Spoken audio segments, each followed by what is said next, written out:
عظیم وقال اللہ سبحانہ وتعالی اجلالا واکراما لحبیبہ الکریم رؤوف الرحیم ان اللہ وملائکتہ یصلون علی النبی یا ایھا الذین آمنوا صلوا علیہ وسلموا تسلیما اللہم صل علی سیدنا محمد وعلی آلہ وصحبہ افضل صلواتک وعدد معلوماتک وبارک وسلم۔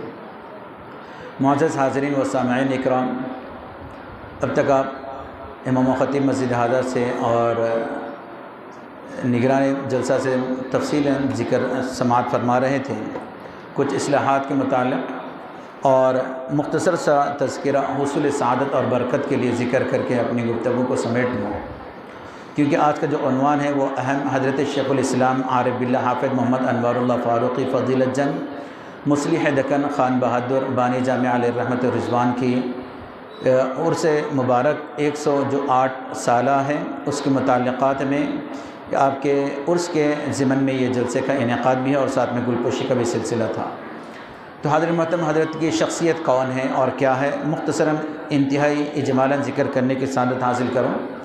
کیونکہ آپ کی ذات یا آپ کی شخصیت وہ ہے کہ جس پر بڑے بڑے ادبا اور بڑے بڑے فصحاء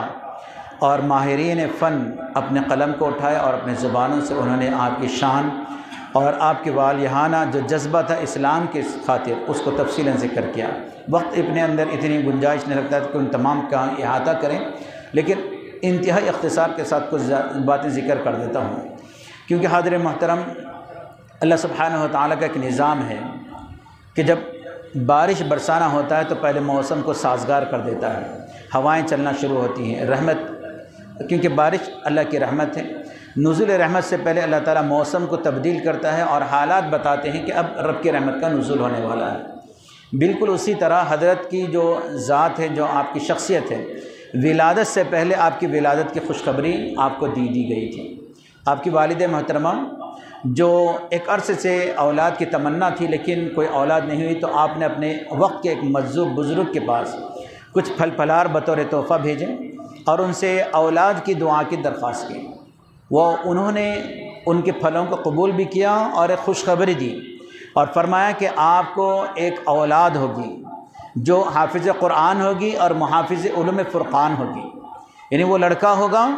اور دوسرا ہے کہ قرآن کا حافظ بھی ہوگا اور قرآن میں جو علوم بتائے گئے ہیں ان تمام علوم کا وہ محافظ بھی ہوگا۔ چنانچہ حضرت شیخ الاسلام ناندیڑ کی سرزمین پر پیدا ہوئے سن 1264 ہجری کے آس پاس میں، اور اس کے بعد آپ ابتدائی تعلیم وہیں اپنے گھر میں آپ کا سلسلہ تعلیم جاری تھا۔ 5 سال کی عمر میں آپ حضرت بدیع الدین رحمۃ اللہ علیہ کے یہاں قرآن کریم کا ناظرہ پڑھنا آپ نے شروع کیا، اور جب آپ کی عمر مبارک صرف 11 سال کی تھی تو آپ قرآن کریم کے حافظ بن چکے تھے۔ ہمارے یہاں 11 سال کی عمر میں بچوں کو شعور نہیں ہوتا کہ وہ کیا کر رہا ہے، کیا کرنا چاہیے، لیکن اللہ تعالیٰ یا قدرت جس سے جو کام لینا چاہتی ہے ان کی زندگی میں ایسی برکت دیتی ہے کہ وہ کم وقت میں زیادہ کام کر گزرتے ہیں۔ تو صرف 11 سال کی جو عمر تھی قرآن کے حافظ بن گئے۔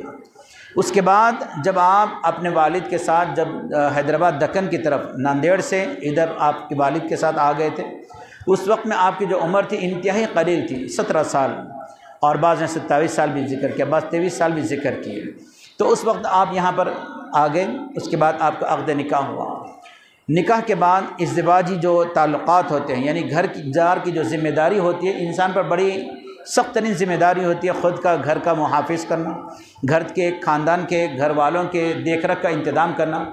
اب آج تو ہمارے یہاں مالی وسعتیں بہت زیادہ ہیں، لیکن اس دور میں مالی وسعتیں نہیں تھیں،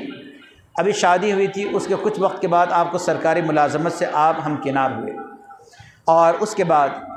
ایک ایسی فائل آپ کے پاس لائی گئی تھی جس کی وجہ سے آپ نے سرکاری نوکری کو ٹھوکر مار دیا۔ حالانکہ انسان کو نوکری کی سخت ترین ضرورت ہوتی کب؟ شادی ہونے کے بعد، اور وہ بھی ہمارے یہاں گورنمنٹ جاب جس کو ہم سر آنکھوں پر رکھ کے قبول کرتے، کچھ لین دین بھی ہو تو ہم دے دیتے، کیوں؟ راحت اور سکون کی زندگی، وقت پر اپنے کو پیسے آ جاتے اور زیادہ محنت اور مشقت کا کام نہیں ہوتا، اور ایسے لمحات میں ہم جو ممکن ہو ہم اپنے سے کرتے۔ لیکن ذرا غور کریں، شیخ الاسلام صرف ایک دفتر کے لیے نہیں تھے، رب ذوالجلال نے ان کے ذریعے سے اصلاح دکن کا نظام کو قائم کرنا مقصود تھا۔ آپ نے نوکری کو چھوڑ دیا، کام کیا تھا؟ ایک کام یہ کرنا تھا کہ ایک سودی کاروبار کی جو فائل تھی صرف اس کو نقل کرنا تھا، سود دینا تھا نہ سود لینا تھا، صرف سودی کاروبار کی ایک فائل تھی جس کو نقل کرنا تھا، تو بولے میں نقل تو دور کی بات ہے، میں جاب کو ہی چھوڑ دیتا ہوں۔ بہت سمجھائے لوگ، بولے گورنمنٹ جاب کس کو ملتا مسلمانوں میں، لیکن پھر بھی وہ بولے نہیں، ایسی نوکری نہیں چاہیے جس میں حرام کا اس میں آمیزش و مکس ہو، تو آپ نے نوکری کو چھوڑ دیا۔ اس کے بعد شروع سے درس و تدریس کا سلسلہ تھا، اس کے بعد آپ نے جامعہ نظامیہ جو مدرسہ ہے اس کو آپ نے قائم فرمایا، لوگ آپ سے وابستہ ہوتے رہے، یہاں تک کہ آپ کے چرچے ہونے لگے۔ اتنا آپ کا تبحر علمی تھا، علمی جو مقام تھا اتنا بلند بالا تھا کہ آپ کے چرچے پورے علاقے کے اندر معروف ہو گئے۔ تو وقت کے جو بادشاہ تھے، محبوب علی جو بادشاہ جو 6ویں نظام تھے، ان کے استاد کے طور پر ان کو منتخب کیا گیا تھا۔ انہوں نے اپنے بیٹے عثمان علی جو بادشاہ جو 7ویں نظام ہیں، جو یہاں کے حکمراں اور فرما رواں تھے، ان کی تربیت کے لیے ان کو منتخب فرمایا۔ تو بادشاہی نظام میں بادشاہ کے گھر میں بادشاہ کو پڑھانا یہ عام لوگوں کی بس کی بات نہیں تھی، اتنی صلاحیت ہونا، اتنی قابلیت ہونا اور وہ تمام چیزیں ہونا۔ تو صرف اتنا ہی نہیں بلکہ آپ کو پھر امور مذہبی کے یعنی مذہبی جو امور ہوتے ہیں اس کے رہنما اور اس کے پیشوا کے طور پر آپ کو منتخب کیا۔